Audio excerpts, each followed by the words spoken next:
मरी लेनबा डिपार्टमेंट लागा स्पोर्ट एंबीरबा अदुगा लंबी सिगी पैसा लौथोक्रिबा मियोय सिंगसिदगी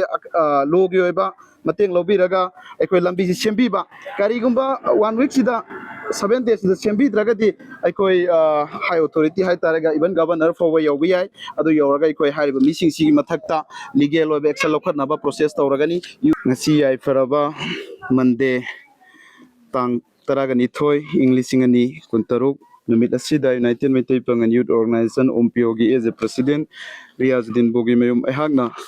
karigumbo wafam khara iramdamdu leirwi chasingda thamjari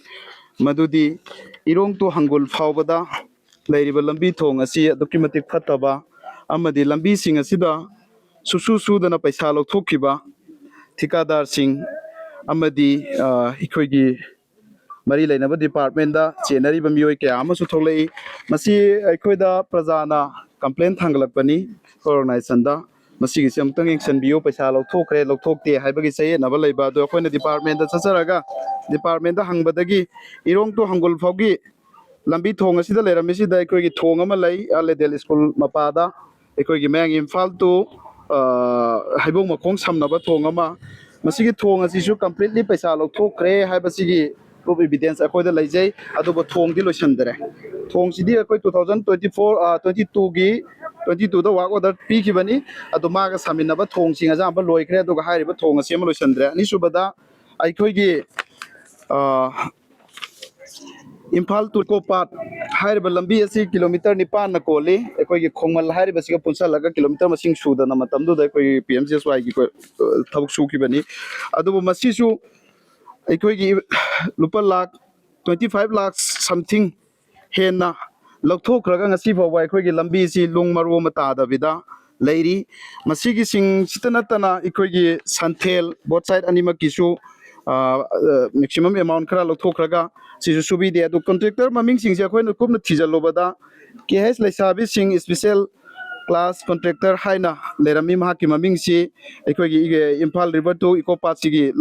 ठिकादार गी ममिंग नि अदुगा मसिगी अखोयगी एजुकेटिव इंजीनियर सिसु आई सागा वरी सानारे सानबदा महाकना वरी सानसे हारगा अखोय डेडलाइन लम पीनबनी अदु फोगी मनुंगदा करीगुंबा रेस्पॉन्स पॉजिटिव ओइबा लाक्तबा न मरम मोरगा ngasi अखोयगी प्रेस मीट असि अखोय प्रजा की मीटिंग असि तौजबनी अदुना आइना ngasi अखोयगी डिपार्टमेंट अमद मरी लेनब डिपार्टमेंट अमदी प्रजा मियाम दा इना थमजनिंगेबदी अदुम मयाम स्पोर्ट लागे एंबिबे यागनी खेलाकों बोथ साइड अमदी इरोंग तो हंगुन फोगी लंबी सि करीनो हाइबसी मसिदा सेंगना हायराकांदा मोइना मेंटेनेंस तौखेन हायरप याय ठिकादार सिंगसिना तब तब प्रजा लेरी विटनेस सी फावबा मेंटेनेंस की कोई स्पेशल मेंटेनेंस की करी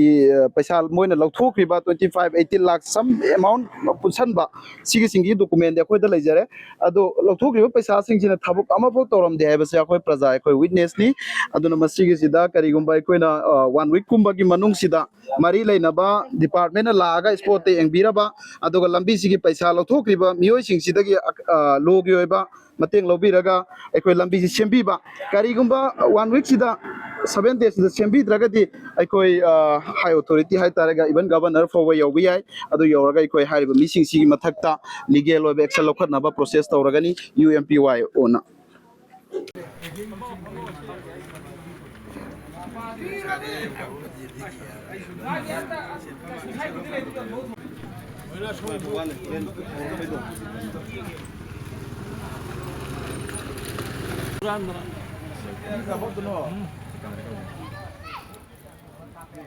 Nang khoruk tu kolao, na tu hen ba. Thomlao thulao.